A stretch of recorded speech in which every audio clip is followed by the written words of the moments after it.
Olá, um feliz despertar com Deus a você, com a graça e a paz de Jesus. Em nossa jornada bíblica, Despertar de Deus de hoje, vamos estudar o capítulo 26 de 1 Samuel, com o tema Quando o amor vence o ódio. Estamos na série de Davi e suas batalhas, seus conflitos, especialmente a perseguição que ele sofreu de Saul, que era o rei e sogro dele, né? Nós vamos encontrar neste capítulo Davi poupando a vida de Saul novamente. Vivemos em um mundo cada vez mais dominado pelo ódio, desejo de vingança, maldade de todas as formas tem tornado a vida humana quase desesperadora. As notícias dos jornais estão repletos de exemplos assustadores desta triste realidade mundial.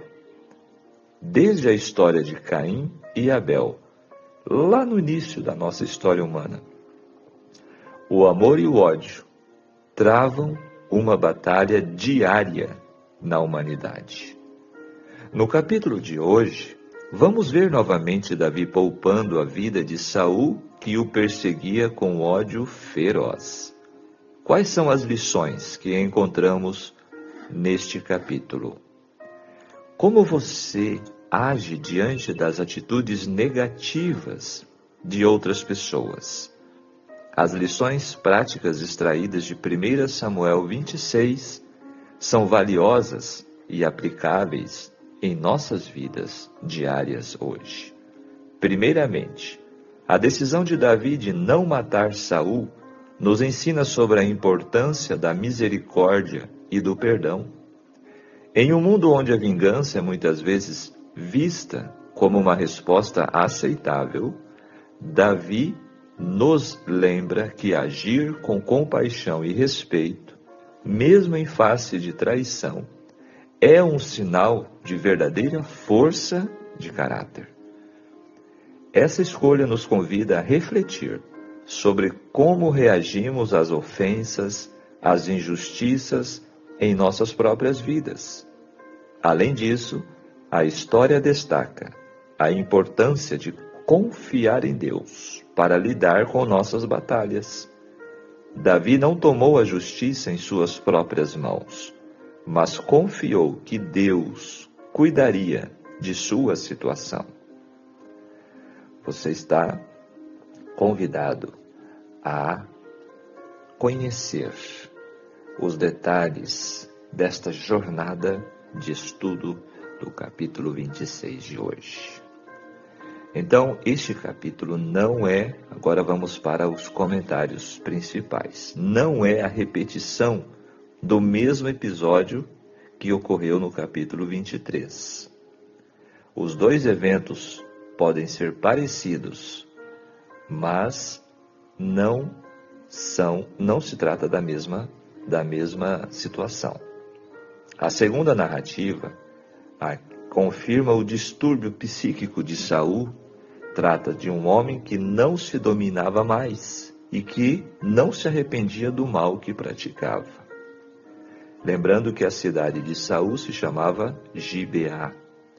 E o verso 2 diz que foi com 3.000 homens, um grande exército, para perseguir Davi novamente. O verso 5, o capitão do exército era Abner, primo de Saul. No versículo 6, fala do hitita Aimeleque. Outro hitita a serviço de Davi era Urias. Abisai, filho de Zeruia, irmão de Joabe. Zeruia era uma irmã mais velha de Davi, de modo então que Abisai e Joabe, bem como Azael, eram sobrinhos de Davi além de serem líderes de confiança dele. Mais tarde, Joabe seria o comandante do exército de Davi no trono. E agora Abisai foi quem disse a Davi para que pudesse encravar a cabeça de Saul no chão com a lança. Abisai não aprendera a difícil lição de estender bondade a um amigo. Então, a reação de Davi no verso 9: não o mates.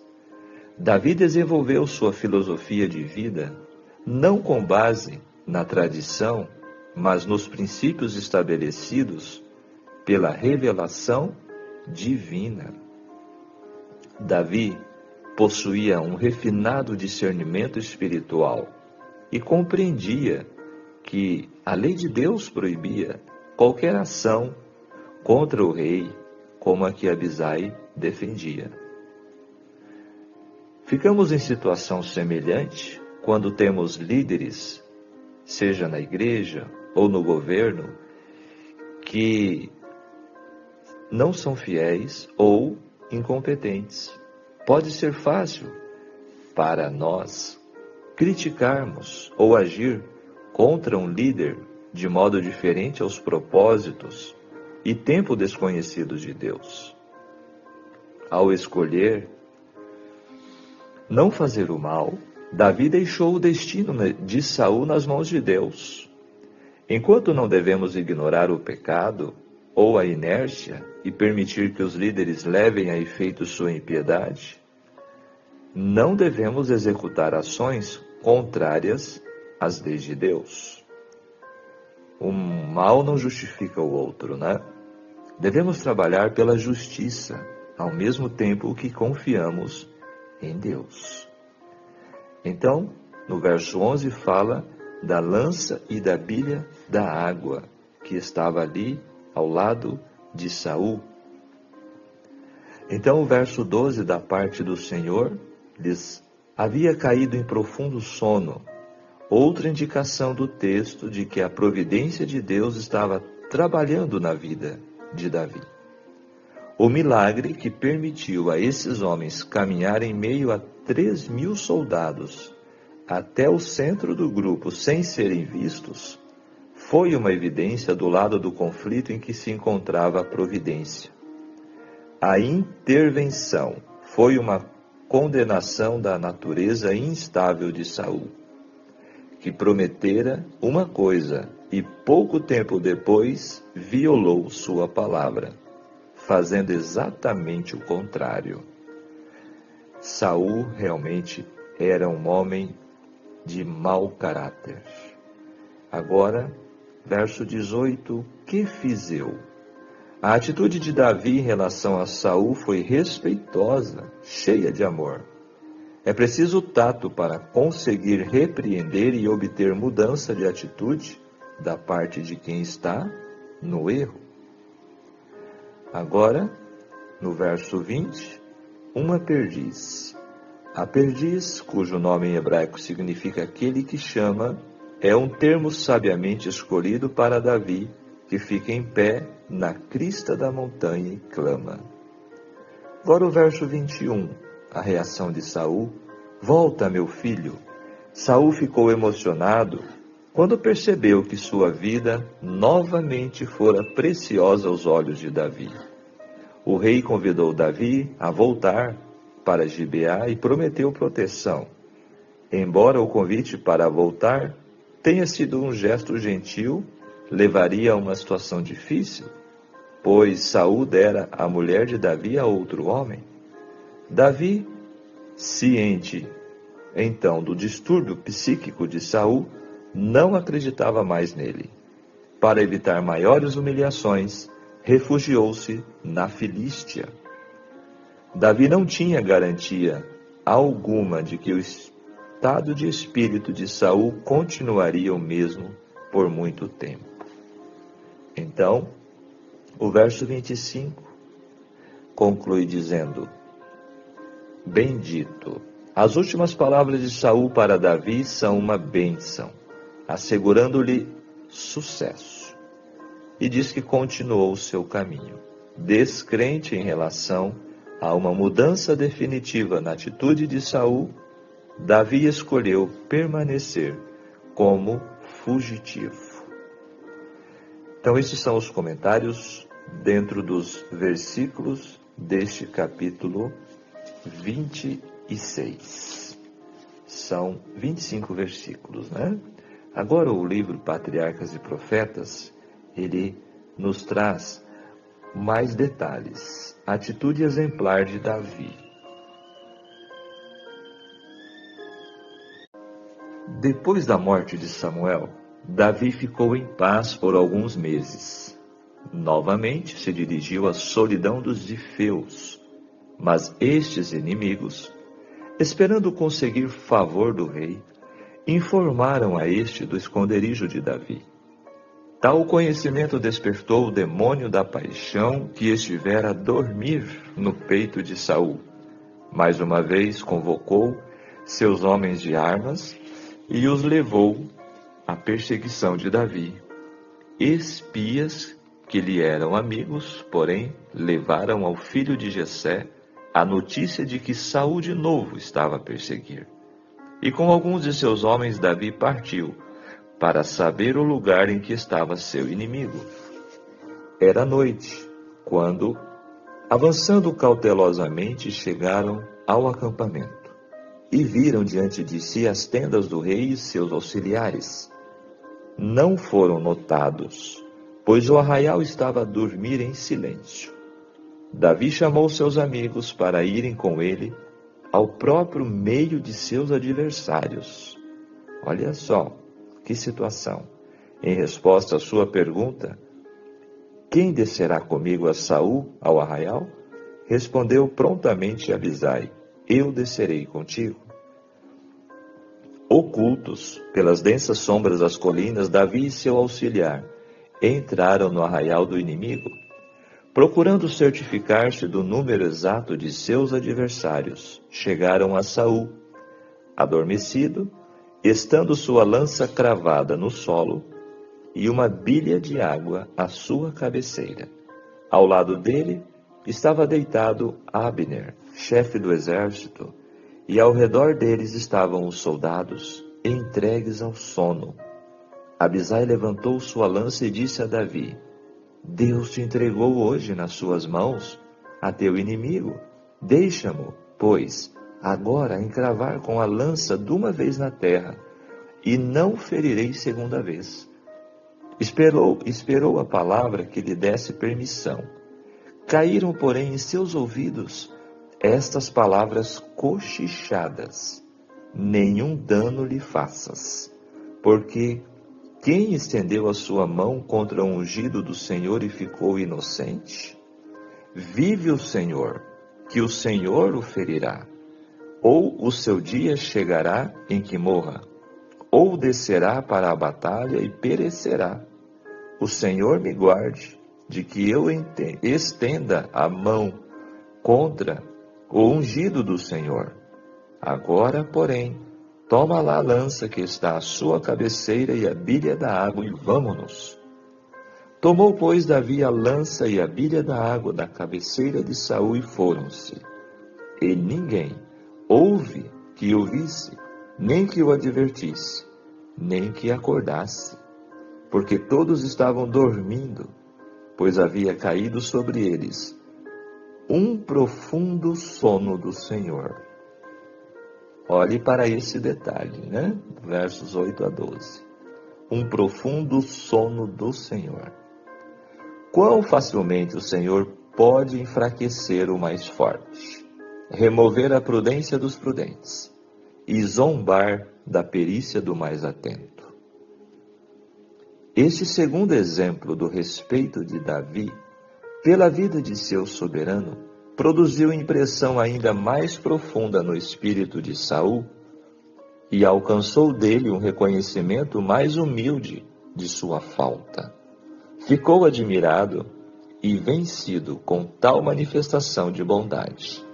Despedindo-se de Davi, Saul exclamou: Bendito sejas tu, meu filho Davi, pois grandes coisas farás e também prevalecerás.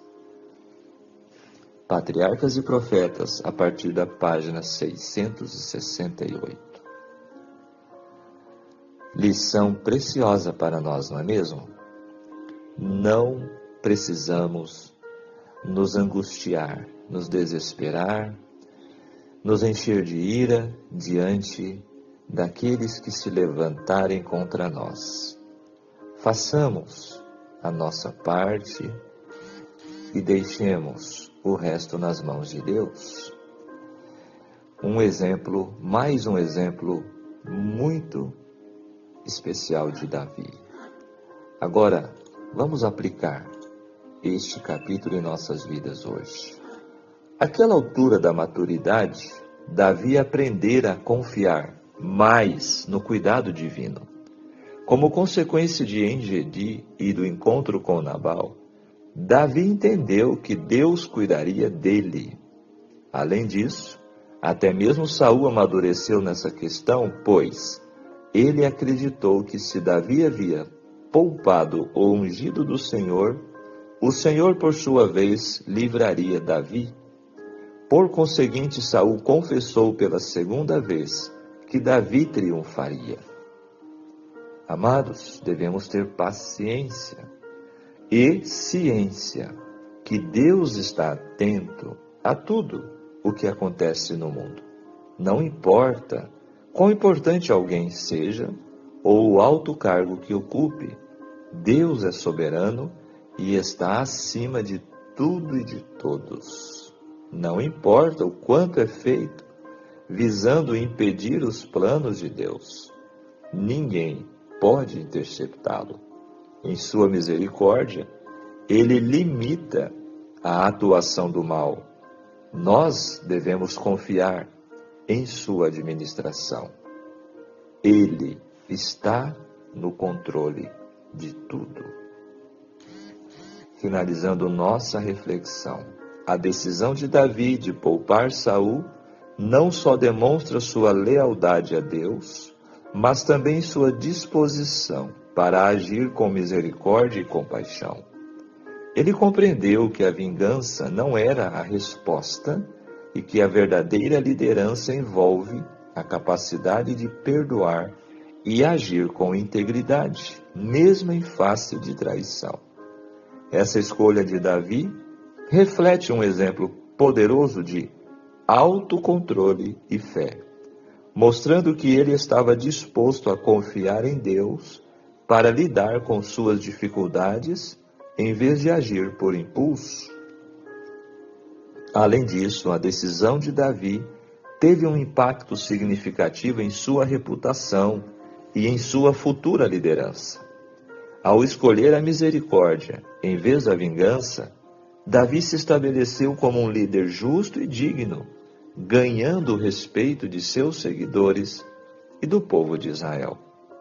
Essa ação não apenas evitou um derramamento de sangue desnecessário, mas também solidificou a posição de Davi como o verdadeiro rei que governaria com justiça e compaixão. As lições práticas que extraímos deste capítulo nos encorajam a cultivar a misericórdia em nossas vidas, a buscar a orientação divina em nossas decisões e a agir com estratégia e respeito em nossas interações. Que possamos aplicar esses princípios em nosso dia a dia, aprendendo com o exemplo de Davi e nos esforçando para ser líderes e amigos que promovam a paz e a justiça em nossas comunidades. Vigiemos e oremos. Amém. 1 Samuel, capítulo 26. Olha o pensamento para nós hoje. A maior represália contra um inimigo é perdoá-lo. Se o perdoamos, ele morre como inimigo e renasce a nossa paz. O perdão nutre a tolerância e a sabedoria. Pensamento para nós refletirmos hoje dentro do contexto que o capítulo nos traz. O amor que vem de Deus e enche o coração de seus filhos não é vingativo. Que Deus nos ajude. Eu sei, cada um de nós passamos por lutas, por dificuldades, por situações às vezes complicadas com outras pessoas, mas que esse ensinamento divino que hoje recebemos aqui neste capítulo 26 possam nos ajudar nestes momentos difíceis de nossas vidas. Vamos orar? Maravilhoso Deus, querido e bom Pai Celestial, graças te damos pelo despertar de um novo dia. Graças te damos pela sua misericórdia, bondade e amor. Ajude-nos, Senhor, diante deste ensinamento de hoje, a colocar em prática em nossas vidas diárias o amor, o perdão e também, assim como Davi, possamos entregar todas as dificuldades em suas mãos, que possamos confiar no Senhor e assim deixar tudo em suas mãos. Dá-nos um bom dia, fica conosco, abençoe a todos que estão participando deste estudo em nome de Jesus. Amém. Que Deus te abençoe, que Deus te guarde. Ficamos por aqui, um grande abraço. Se você ainda não é inscrito, inscreva-se, deixe o seu like, o seu joinha para dar aquele apoio a este projeto. E compartilhe. Até o nosso próximo encontro. Tchau, tchau.